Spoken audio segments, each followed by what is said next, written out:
Evangelho segundo o relato de Mateus, capítulo 24, verso de número 32.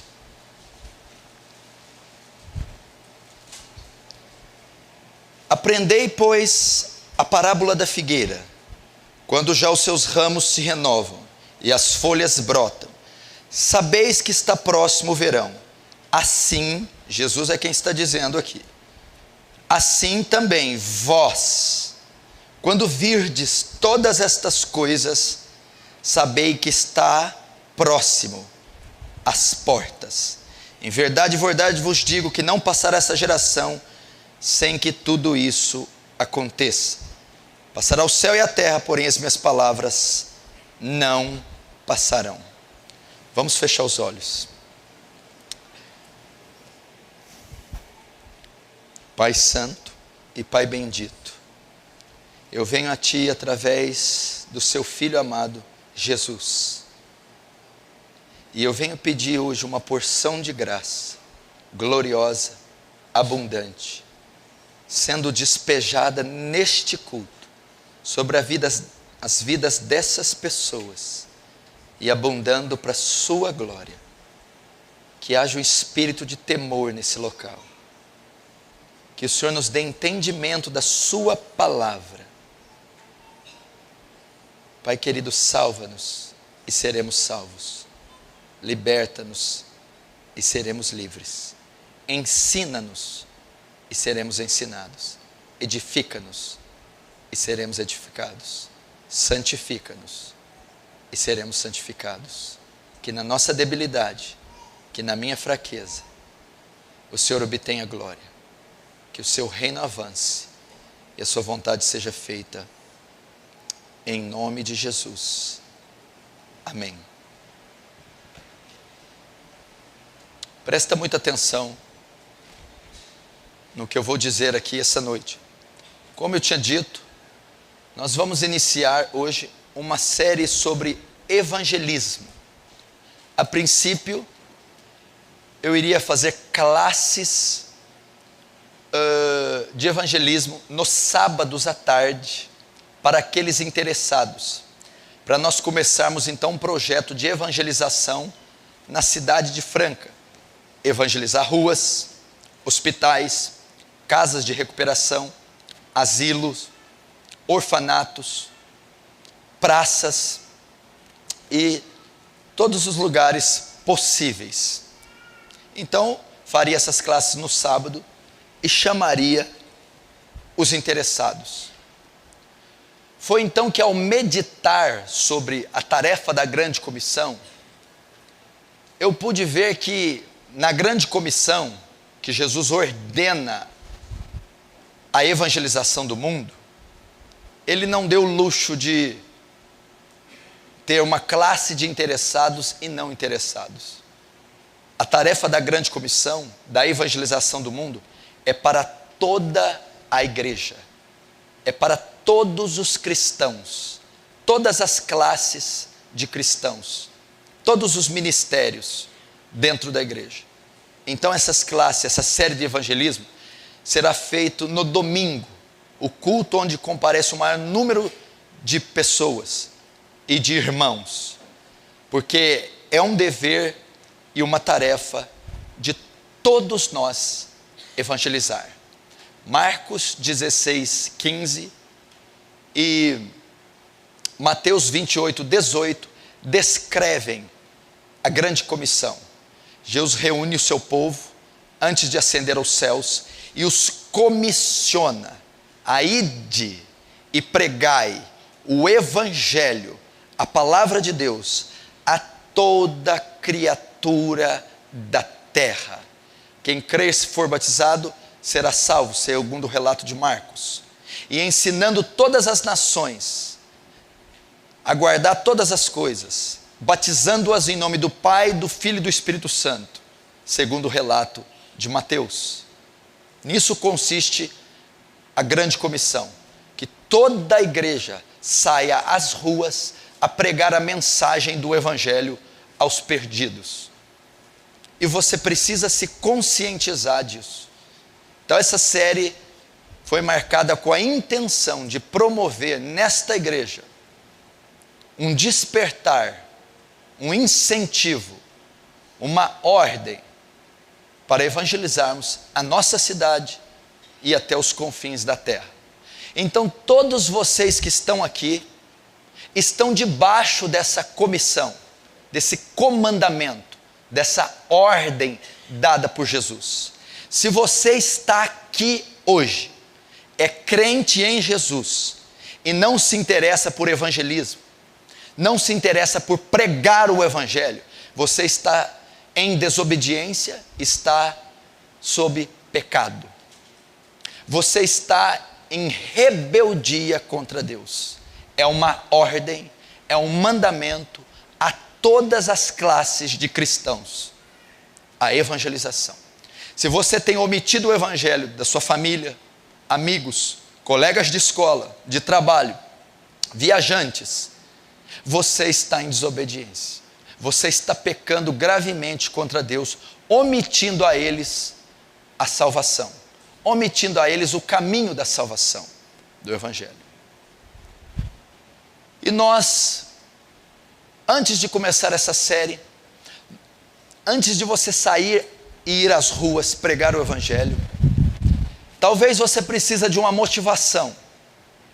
Talvez você precisa ter ciência de fatos e de realidades para que você seja levado ao evangelismo. O Instituto Moody chegou à conclusão que somente 5% dos cristãos dessa época tiveram a experiência de trazer uma pessoa para Jesus. Significa que 95% dos cristãos de hoje nunca ganharam uma alma para Jesus. Com certeza você está nessa estatística. Só 5% dos cristãos atuais tiveram a experiência de trazer uma alma para Jesus, de salvar um pecador. 95% das pessoas que esquentam seu traseiro nos bancos da igreja nunca trouxeram uma alma para Jesus. Eu já começo a ver rostos corar de vergonha. Você, infelizmente, faz parte dessa estatística. Agora, por que você faz parte dos 95? E aquele que vai me assistir, com certeza, muitos do que vão me assistir, também não tiveram a experiência de trazer uma alma para Jesus. Talvez é porque você não saiba da necessidade e da perdição que se encontram os pecadores no nosso mundo atual. Talvez é por causa do pós-modernismo que contaminou o evangelicalismo contemporâneo. O evangelho nacional, bem como mundial, de 30, 40 anos para cá, ele é um evangelho imediatista, que apenas foi feito para atender a necessidade do homem. Então, todo o viés da igreja moderna é voltado para a necessidade do homem. Logo, quando o homem foca a sua fé, o seu credo, o seu evangelho na sua própria necessidade, ele se esquece da necessidade alheia, em todos os aspectos, financeira, física, emocional, e principalmente na necessidade espiritual alheia. Então eu acredito que a maioria dos cristãos atuais não tem interesse pelo evangelismo, porque eles estão focados em usar a fé e o evangelho para atender suas necessidades. Um evangelho egocêntrico. O ego é o centro. E também eu acredito, porque eu acredito que os cristãos atuais, eles não têm em mente o estado que se encontram as pessoas que estão sem Cristo. Porque eles não têm noção do perigo que a impiedade humana corre sem Jesus. Para você ter uma ideia, existem 2 bilhões e 400 milhões de pessoas em todo o globo terrestre que nunca ouviram o Evangelho, estão completamente perdidas. 2 bilhões e 400 milhões de pessoas nunca ouviram falar de Jesus, nunca leram a Bíblia, nunca entraram em uma igreja. E se esses 2 bilhões de pessoas morrerem agora, vierem a óbito agora, elas encherão o inferno nesse momento. Pastor, na ignorância do ímpio, ele pode ser salvo? Ezequiel 18 e Ezequiel 37 diz: se eu disser que o pecador vai morrer, tu sabendo disso não adverte, o ímpio morrerá no seu pecado. O ímpio será condenado no seu pecado. Veja só, o ímpio não foi advertido. O Atalaia omitiu a mensagem. Ele não sabia da existência do Evangelho. Ele não sabia da existência de Deus. A Bíblia não diz que ele, na sua ignorância, viverá. Ele morrerá na sua iniquidade. Mas o sangue dele demandarei da sua mão.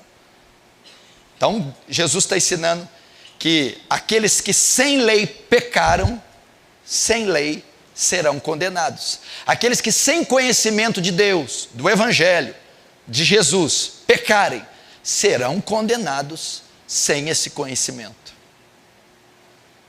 O mundo está perdido.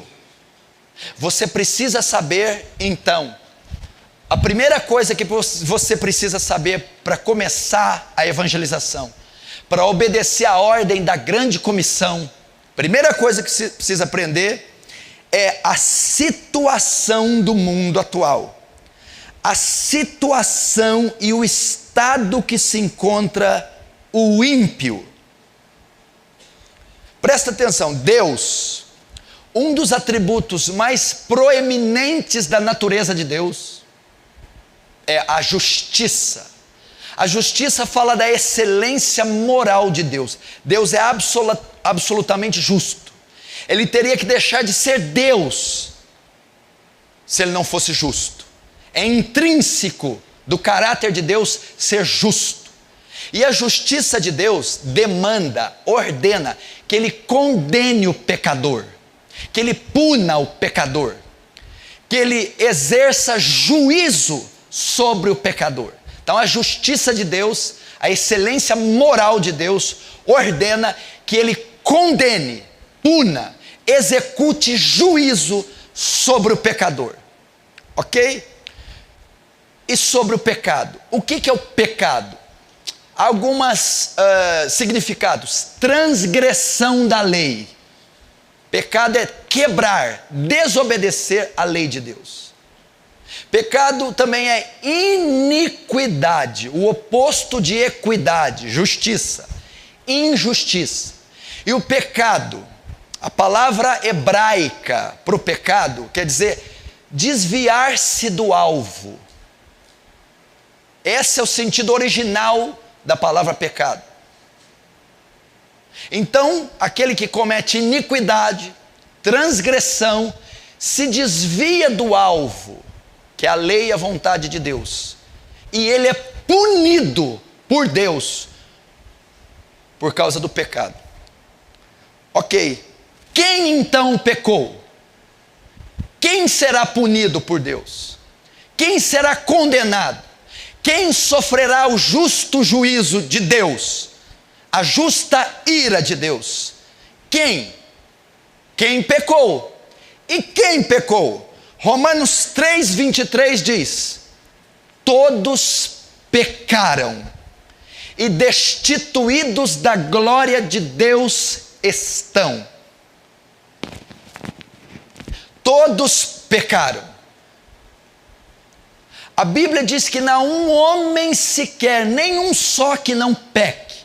Toda a raça humana pecou. Todo homem nascido de Adão, nascido de mulher, pecou. Todos os povos pecaram. Todas as etnias, todas as raças, todos os continentes, vilarejos, todas as cores pecaram. A raça humana está baixo o pecado. Qual é a consequência para quem pecou? A consequência para quem pecou. Primeira, Ezequiel 18:4. A alma que pecar, essa morrerá. A alma que pecar, essa morrerá. A consequência para o pecador é a morte. A consequência para o pecador é a morte eterna. Qual é a consequência para quem peca? Romanos 6:23. Porque o salário do pecado é a morte. Salário, paga, retribuição, consequência de quem peca, a morte. Que morte é essa? Romanos 5:12. Portanto, assim como por um só homem entrou o pecado no mundo, e pelo pecado a morte, assim a morte passou a todos os homens, porque todos pecaram. Você notou que todos os textos que eu li, eles usam o termo todos. Deus vai punir o pecador. A justiça ordena que ele condene. Quem pecou? Toda a raça humana, todos os homens. Qual a retribuição? A morte. Que morte é essa? A morte eterna. O lago que arde como enxofre, a saber, a segunda morte. Então, quais as pessoas estão condenadas ao inferno?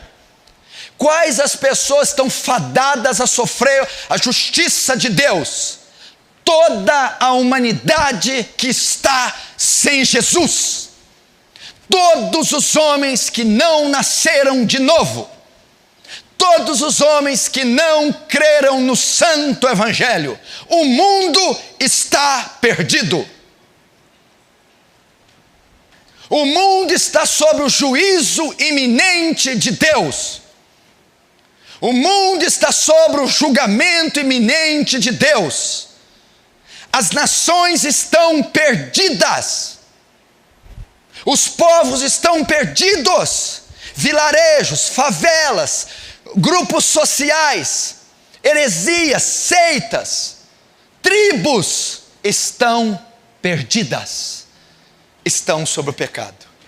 Quando que o pecado se instalou no homem? Davi no Salmo 51 diz: num ventre de pecado deu à luz a minha mãe. Em pecado fui formado. Já vem na gestação. A raiz e a essência do pecado está na natureza do homem. Logo, ele vai pecar. Essa é a condição do homem. Agora eu trouxe aqui uns dados e umas estatísticas para você saber a condição do globo com relação ao evangelho. Você precisa prestar muita atenção.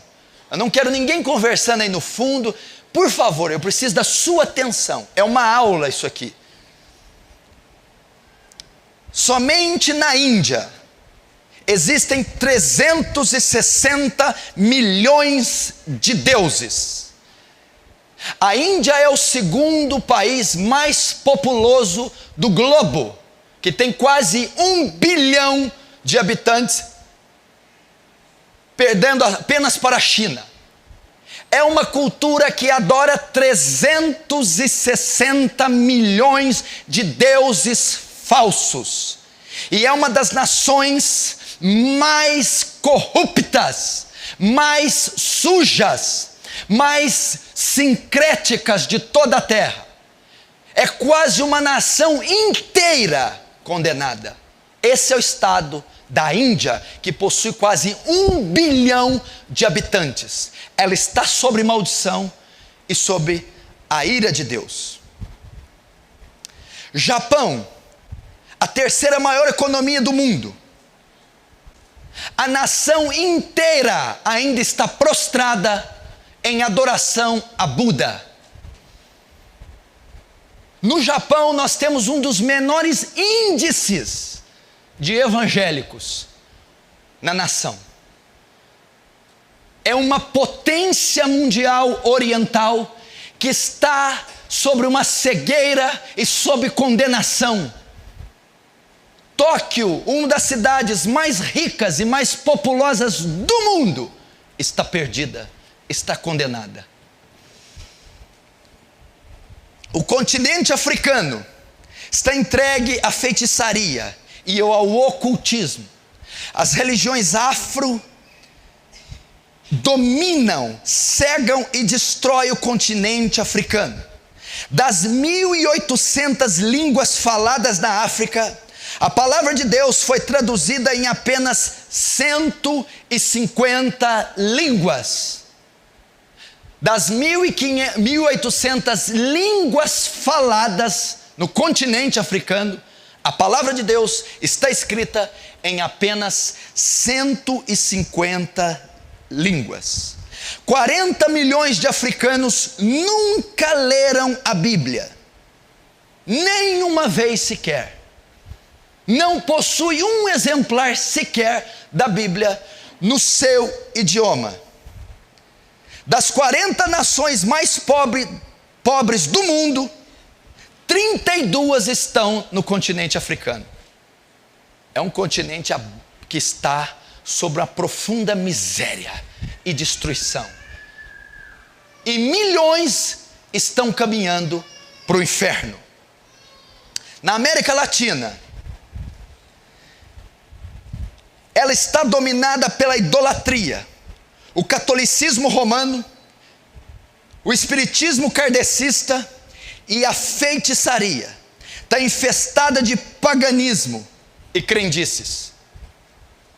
América Latina, o que se adora é um outro Deus, formando um culto sincrético, pagão e idólatra.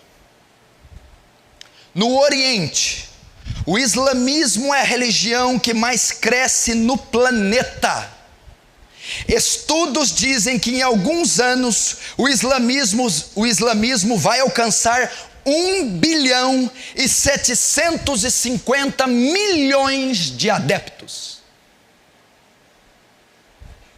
Em 1981, o islamismo ultrapassou o catolicismo como a maior religião do planeta, e de lá nunca mais parou. O islamismo e os muçulmanos é uma das maiores pragas que se multiplica tão rapidamente na terra. Não só multiplicam-se milhares de pessoas condenadas, como elas influenciam tantas outras a serem condenadas. No Ocidente, o que você vê hoje é uma explosão do ateísmo, do relativismo, do ceticismo crescer. O que você hoje vê na Inglaterra não é mais o país de Charles Studd, Leonard Ravenhill, John Stott, Martyn Lloyd-Jones, dos puritanos. Hoje a Inglaterra é o país de Richard Dawkins, é o ateísmo. Na Ásia, das 1.980 línguas faladas na Ásia, nós só temos a Bíblia traduzida para cerca de 91 línguas.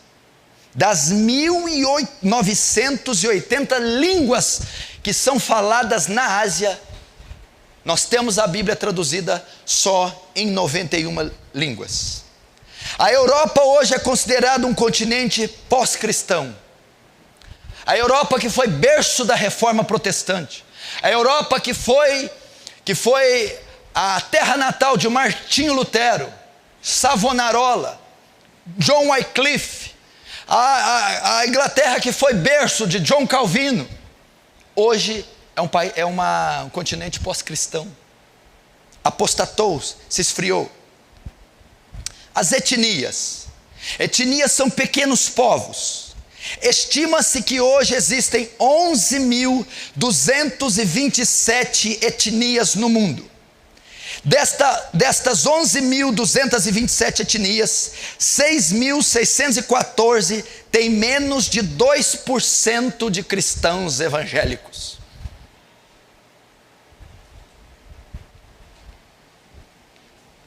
Hoje nós temos cerca de 2 bilhões e 400 milhões de pessoas que nunca ouviram o Evangelho, que nunca leram uma página da Sagrada Escritura, que nunca leram um versículo do Santo Livro, que estão em completa miséria e condenação total em todo o globo terrestre.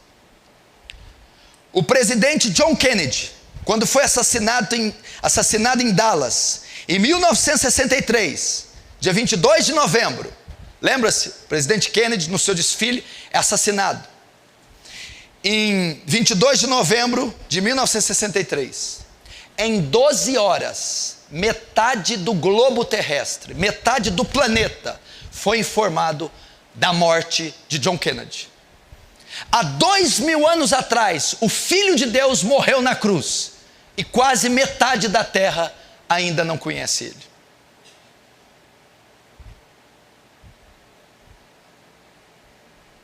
Em 12 horas, metade do globo ficou sabendo da morte de Kennedy. Em 2000 anos, metade do globo ainda não sabe da morte de Jesus.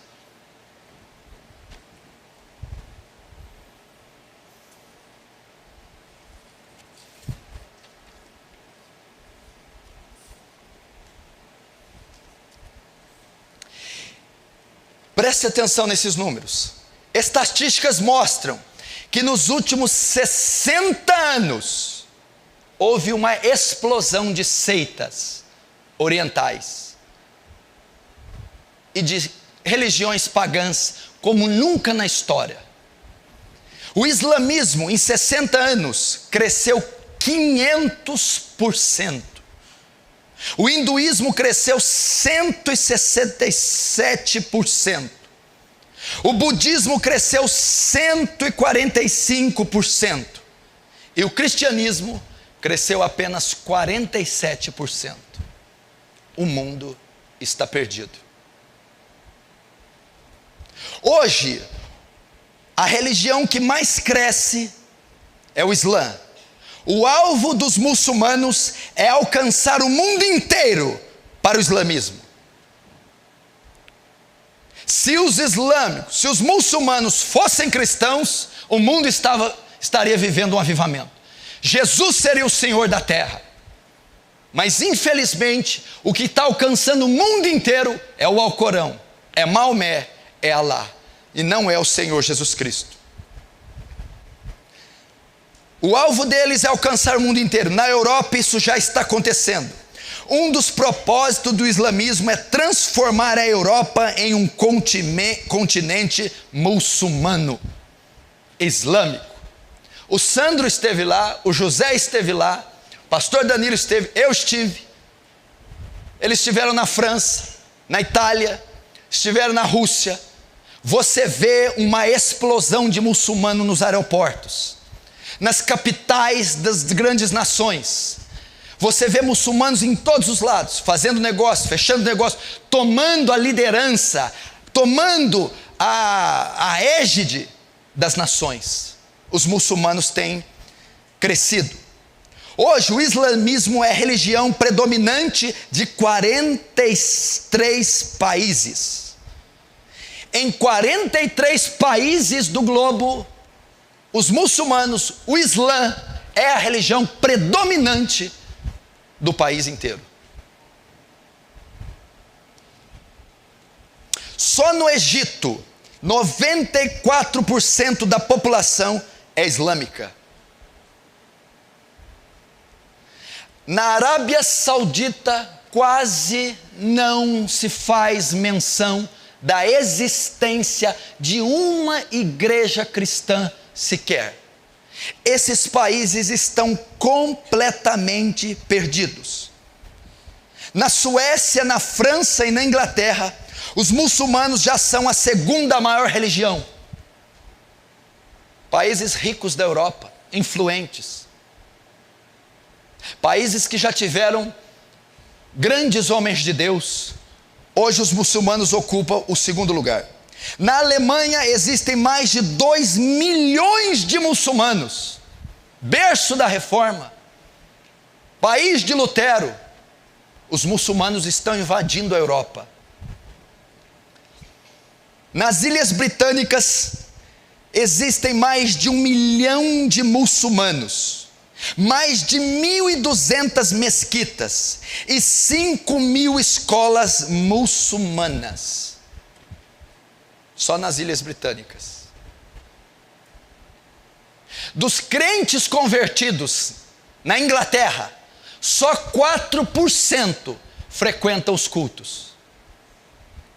A Inglaterra, que foi o país de Richard Baxter, Joe Owen, país de Hudson Taylor, país de William Carey, país de Martyn Lloyd-Jones, de Morgan Campbell, país que foi berço de avivamentos. Hoje as igrejas estão sendo fechadas e estão sendo abertos bares, clubes e mesquitas.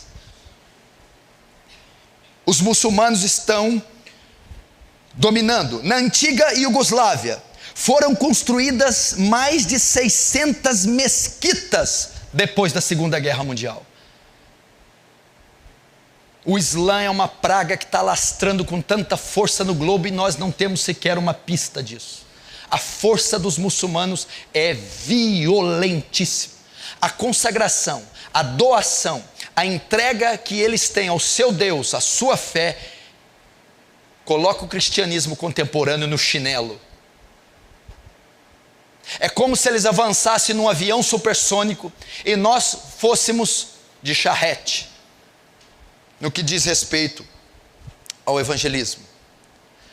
A Holanda, a famosa Holanda dos reformadores holandeses, onde aconteceu o concílio de Dort, na cidade de Dortmund, hoje está cheia de prostituição na praça, drogas liberadas, e o dinheiro que se arrecada em termos religiosos se arrecada para a construção de mesquitas. Na Holanda, a construção de mesquitas, o crescimento muçulmano está a todo vapor. Não se vê missionários na Holanda, não se vê evangelismo, não se vê avivamento na Holanda, mas se vê uma explosão muçulmana dominando a Holanda. Nos Estados Unidos da América existem mais de 3 milhões de muçulmanos. Escute esse dado e não tire da sua cabeça nunca mais. O islamismo investe mais dinheiro só na América do que toda a igreja investe em missões no mundo inteiro. Os muçulmanos investem na América mais dinheiro que toda a igreja investe em missões em todo o mundo. Já disseram um tempo atrás que o americano gasta mais com goma de mascar, chiclete, do que com missões. Isso é verdade. Fazendo dos muçulmanos uma das maiores pragas contra o cristianismo já vista. Você já imaginou nós termos 2 bilhões de muçulmanos na terra? Você já imaginou o trono de Deus ser empurrado para ser adorado a Alá, Maomé? Não seria um dos braços do anticristo? Não seria a Babilônia do Apocalipse? Não seria o retorno de Nabucodonosor, dos caldeus? Não seria o cenário para a volta de Jesus? As testemunhas de Jeová, uma das seitas mais abomináveis do mundo, uma das maiores heresias que já se manifestou. Eles negam a divindade de Cristo, a divindade do Espírito Santo. Eles fazem a confusão com os 14 mil de 144 mil do Apocalipse. É uma blasfêmia.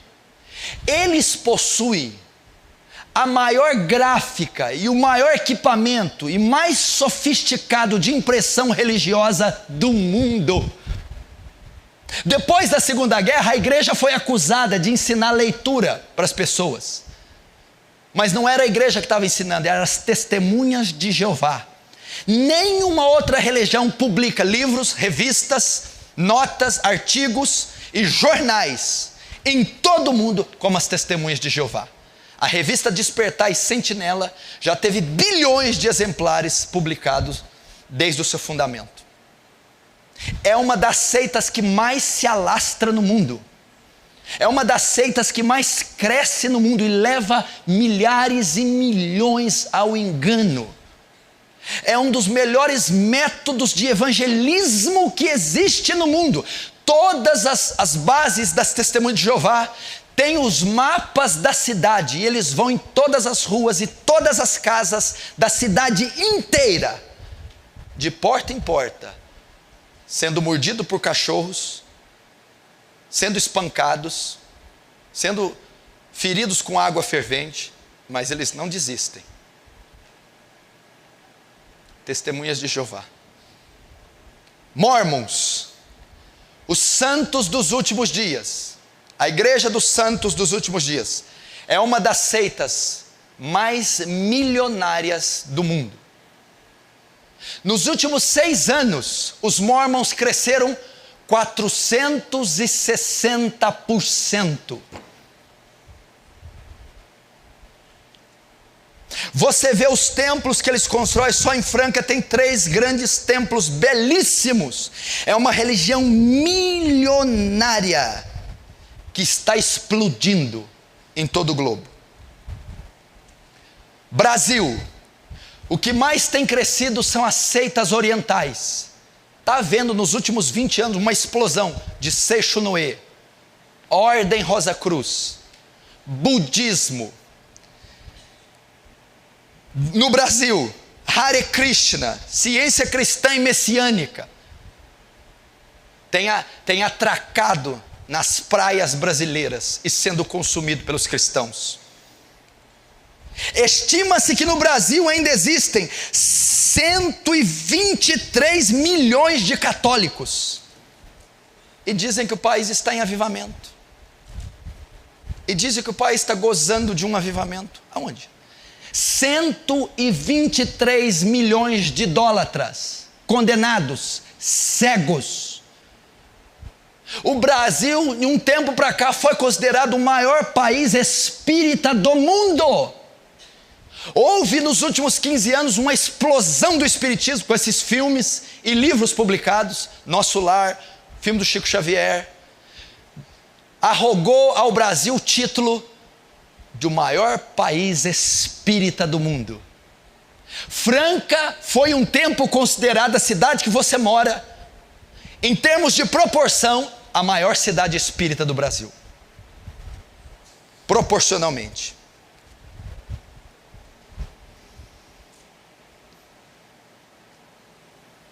Existem centenas e milhares e centenas de milhares terreiros de macumba, umbanda, quimbanda, médiuns, passes, em todo o Brasil.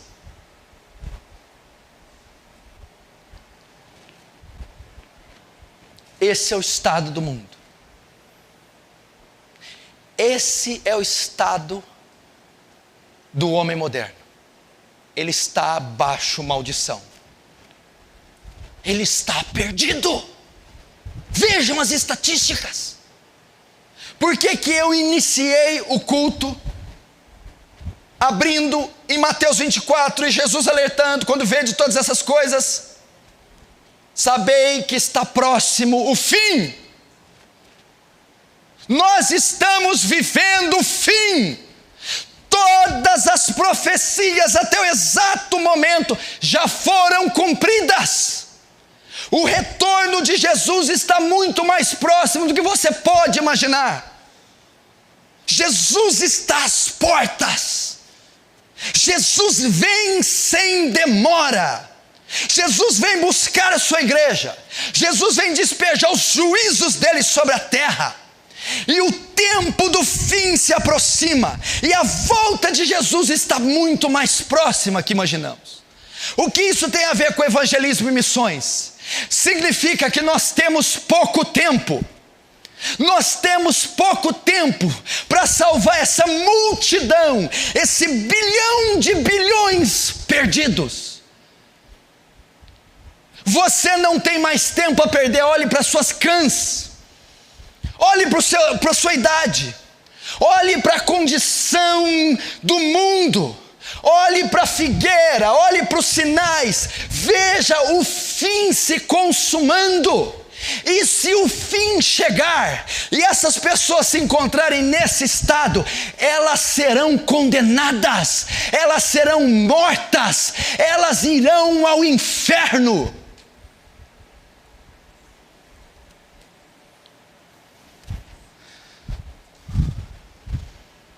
E só tem uma maneira dessas pessoas serem salvas, só tem uma maneira de tirá-las da escuridão. Se elas morrerem nessa condição, todos esses dados, números, estatísticas que eu leio, em nível municipal, estatal, nacional, mundial, global, continental, estão sob Romanos 6:23, Romanos 3:23, estão sobre Romanos 4:12, sobre Ezequiel 18:4, estão no pecado, todos pecaram, eles estão destituídos ou carecem da glória de Deus, e o salário deles será inevitável, a condenação eterna, a condenação final.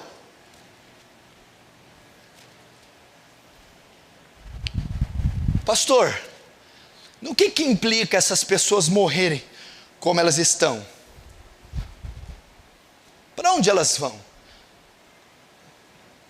Vamos ver esses números que eu li, abrindo em Lucas 16. Vamos ver o que elas vão sofrer. Lucas 16. Parábola do rico e Lázaro. Lucas 16.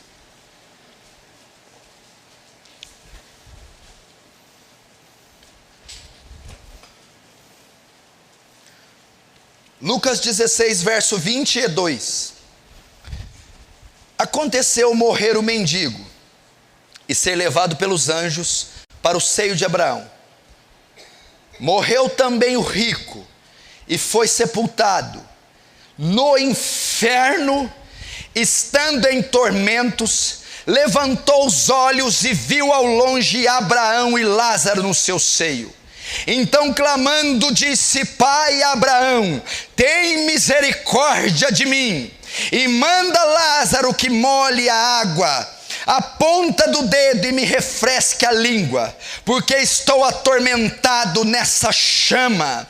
Disse, porém, Abraão: Filho, lembra-te de que recebeste os teus bens em vida, e Lázaro igualmente males. Agora, porém, aqui ele está consolado, tu em tormentos, e além de tudo, está posto um grande abismo entre nós e vós, de sorte que os que querem passar daqui para vós outros não podem, nem os de lá passar para nós.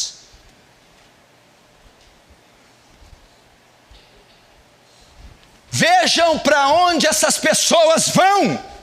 O termo inferno aqui é Hades, mundo dos mortos, já é uma prefiguração do inferno. Se essas pessoas morrerem no estado que elas estão, elas se juntarão este rico da parábola. Elas sofrerão, primeiro a Bíblia diz, tormentos, não só um tormento, mas tormentos. A pessoa que for condenada sofrerá tormentos, sofrerá aflições, sofrerá males, como disse Abraão no texto.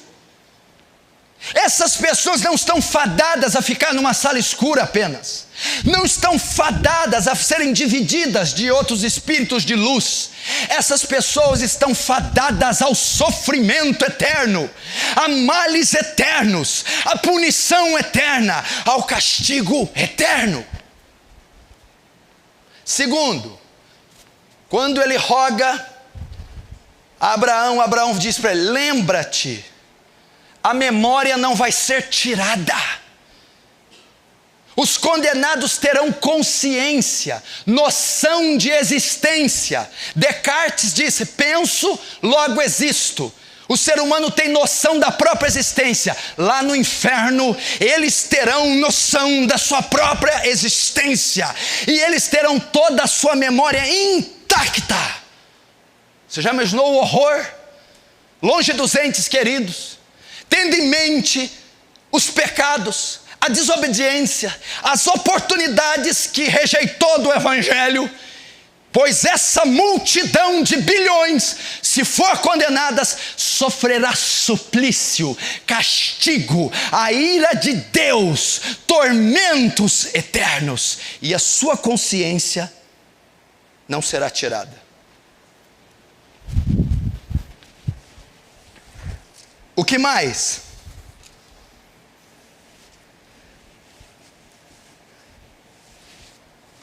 Além de tudo, está posto um grande abismo. Ninguém daqui pode ir até você, e ninguém daí pode ir até aqui.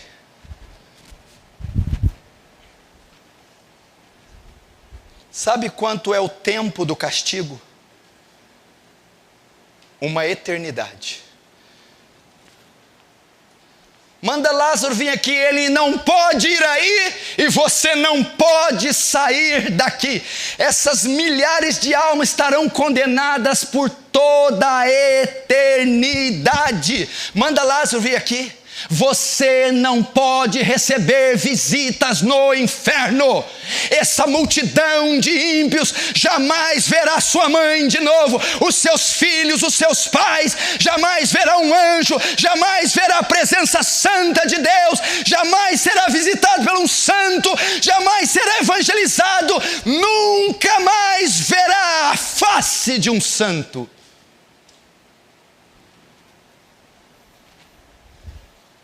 E ele sair de lá, não vai haver chaves no inferno, porque não vai haver portas, não haverá túneis, não haverá saída, é uma dimensão. Quem se lembra do filme da década de 70, Superman 1, 2 e 3? Superman 2, aqueles 3 inimigos, ficavam presos na prisão fantasma. O inferno é mais ou menos aquilo, é uma outra dimensão, não é alguns quilômetros do Brasil, que dá para você sair correndo. É uma dimensão que não existe saída nem entrada. É um vácuo feito para castigar os pecadores.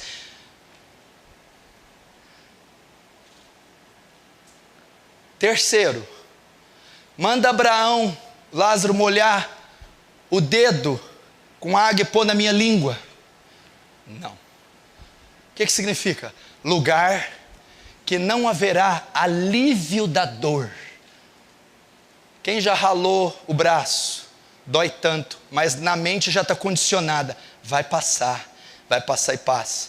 Quem já teve enxaqueca, toma um remédio 40 minutos, 1h30, vai passar, passa. Quem teve um trauma, cirurgia, 1 semana, pontos, 2 semanas, 3, passou.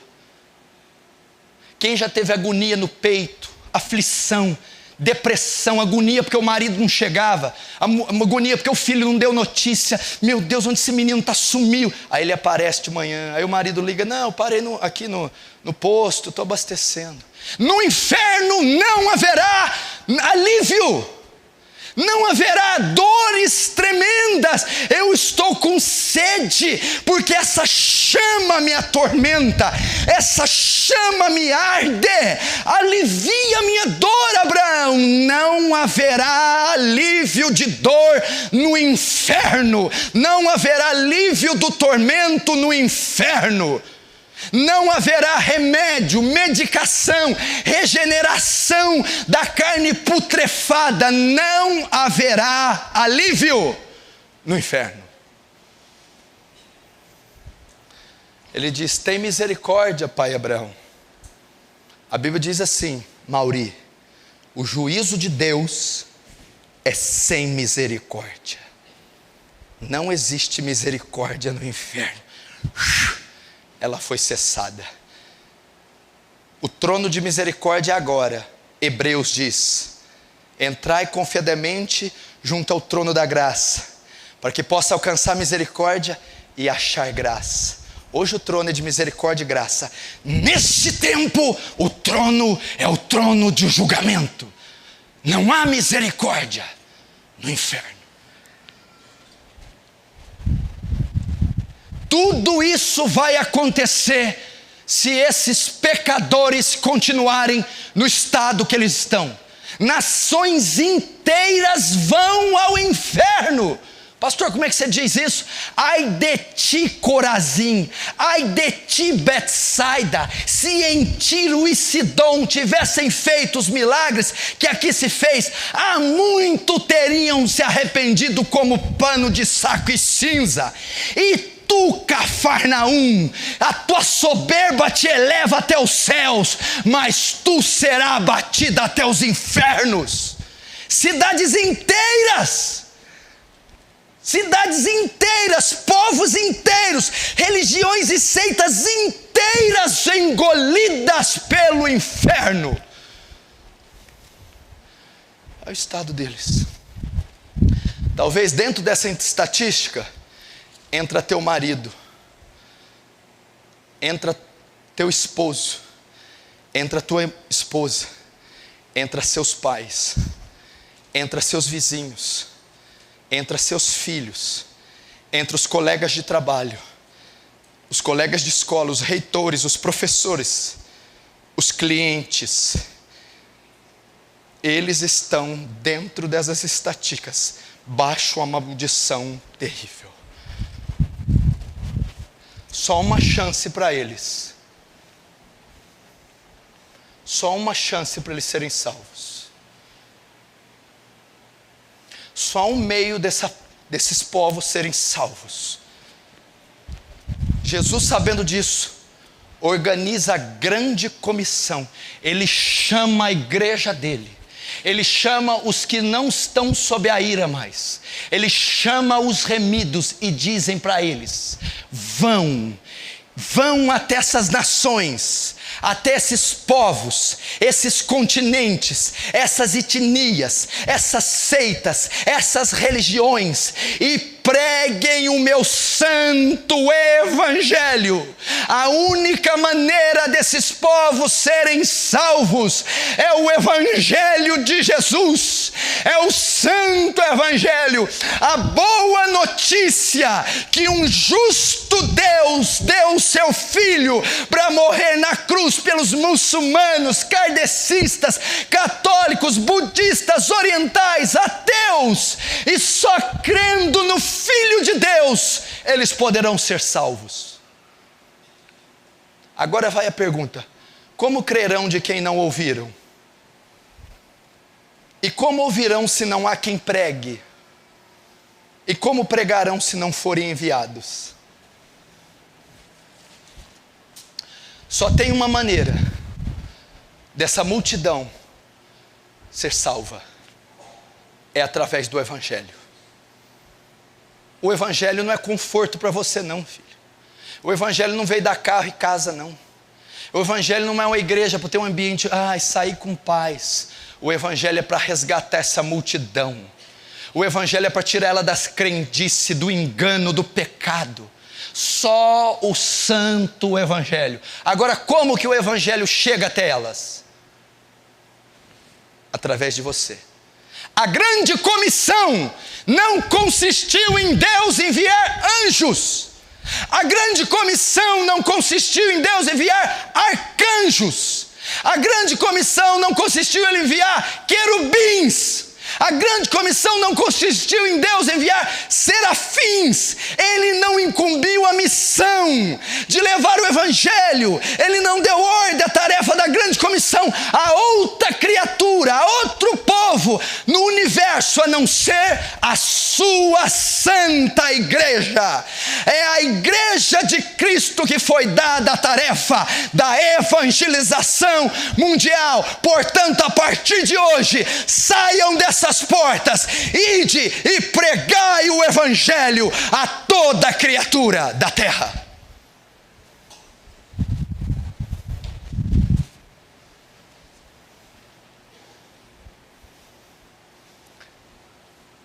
eles só podem ser salvos pela pregação do Evangelho.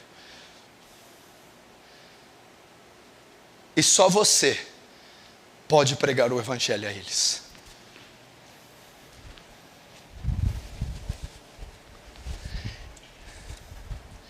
Eu vou encerrar com isso aqui, porque eu vou discorrer isso em outros cultos.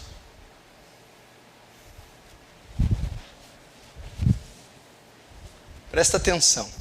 Eu vou ler esse texto, eu vou pregar ele de novo.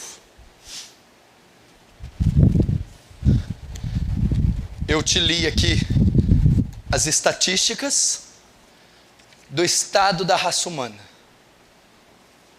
Dentro dessas estatísticas está seu pai, sua mãe, teu esposo. Gente aqui está sentada aqui dentro, está aqui. Filhos, aquele colega do banco, amigo que senta atrás na escola, o reitor, o professor, a tia, a avó, o vizinho, está aqui. Só tem uma maneira deles ser salvos. Aprova a Deus salvar o homem através da loucura da pregação. É pela loucura da pregação. A Bíblia diz que o homem é salvo pela fé, não é? Pela graça sois salvos, por meio da fé. Isso não vem de vós, é dom de Deus. Não vem por obras, para que ninguém se glorie. Quando alguém crê, é salvo. E como ele crê? O que produz fé? Romanos 10, 17. Porque a fé vem, ela é produzida pelo ouvir, e o ouvir da palavra. Para que essa multidão seja salva, ela tem que crer. Para ela crer, ela tem que ouvir o Evangelho. Para ela ouvir o Evangelho, você tem que ir até ela e pregar o Evangelho. Você tem que ir até o seu marido e pregar o Evangelho. Você tem que ir até sua esposa e pregar o Evangelho.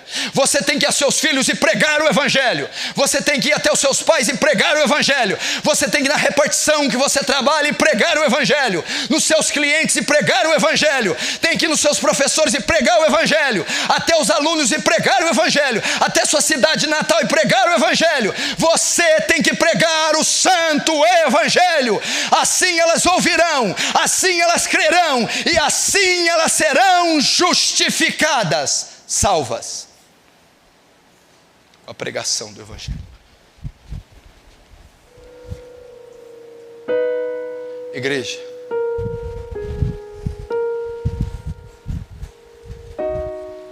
eu vi um homem de Deus pregar uma vez, na época até que ele era de Deus ainda.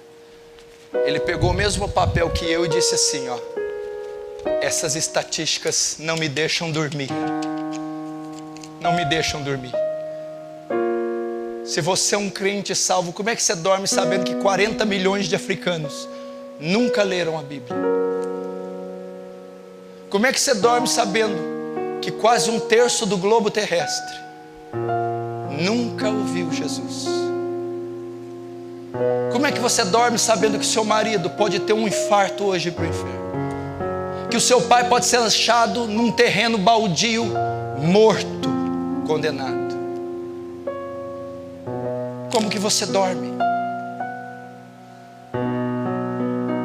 Se isso aqui não mexer com você, eu não sei o que vai mexer. Você já imaginou se a sua mãe for para o inferno? Você já imaginou se o seu marido, se o seu filho? Quem tem filho ímpio aqui, levanta a mão. Vou levantar. Quem tem pai ímpio aqui, levanta a mão. Quem tem esposa ímpia, levanta a mão. Quem tem marido ímpio, levanta a mão. Quem tem alguma pessoa da família ímpia, levanta a mão. Deixa eu perguntar por você. Por que ela ainda é ímpia? Por que ela ainda é ímpia? Qual que é o seu papel aí nessa família? Você já imaginou se o seu pai vir a óbito essa noite? Você já imaginou se a sua esposa vir? Se o seu marido vir? Se os seus filhos? Você já imaginou você no velório dele, vendo o corpo dele inerte, morto? você dizer: eu não consegui. Você foi condenado. Quando você vê aquele corpo inerte, cheirando aquelas flores, morto num bar, morto num carro capotado, bêbado, morto num motel, morto na droga, morto no vício, e você vai dizer: morreu, se foi, acabou, e agora aqui jaz o corpo. Onde está a alma? No Sheol. Aí sabe o que é interessante? Você vai viver alguns anos ainda. Ele morre hoje, ele vai estar no inferno hoje. Amanhã você acorda, ele vai estar no inferno amanhã, mais baixo. Daqui uma semana, ele está lá no inferno ainda. Daqui 5 meses, ele vai estar no inferno. Quando sua filha fizer 8 anos, ele vai estar no inferno. Daqui 15, quando ela estiver entrando na faculdade, ele vai estar no inferno ainda. Como é que você vai conviver sabendo que teu pai está no inferno? Como é que você vai subir para pregar aqui, sabendo: enquanto eu prego, meu pai arde nas chamas do inferno? Como é que você vai evangelizar sabendo: a minha mãe está queimando no inferno hoje, e daqui 15 anos ela estará queimando, daqui 60 ela estará? Como é que você consegue chegar num domingo, cortar um bife e comer sabendo: enquanto eu corto esse bife, a minha mãe, o meu pai está no inferno agora, sofrendo, e ele não pode sair lá mais? Por que eu não preguei? Por que eu não chorei? Por que eu não jejuei mais? Como é que você consegue ir num shopping? Estou aqui no shopping, mas a minha mãe está no inferno. Ela está lá agora. Ela está lá agora. Eu não orei. Eu não chorei por ela. Eu não preguei. Eu não paguei o preço. Ela está lá.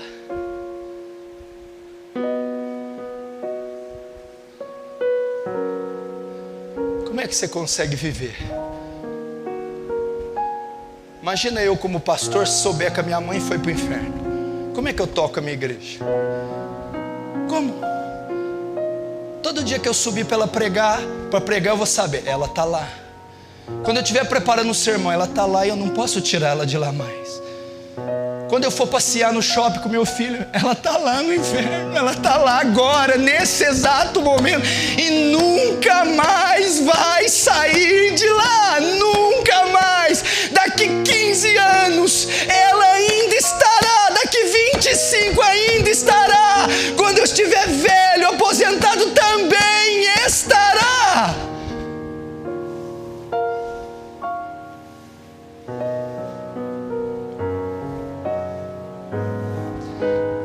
Igreja, contudo eles ainda não morreram.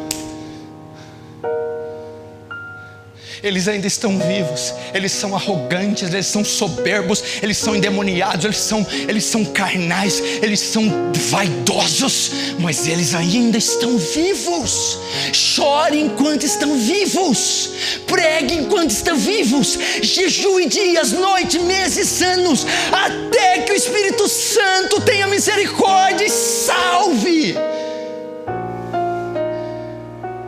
Porque depois que eles forem como o rico, nunca mais eles são de lá. Já pensou, dona Dora? Ele falando: Dora, molhe a ponta da minha língua, Dora. Eu não posso mais. Já imaginou, Sandra? Bem, molhe a minha língua. Não tem mais jeito.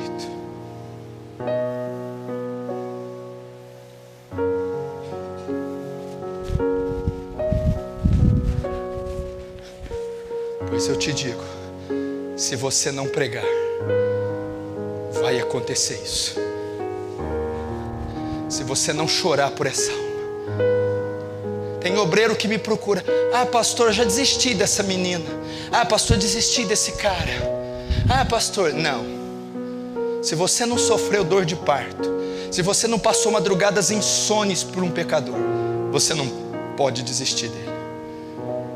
Spurgeon dizia, Charles Haddon Spurgeon, vocês podem até para o inferno, pode até ir, mas vão ter que passar por cima do meu cadáver primeiro.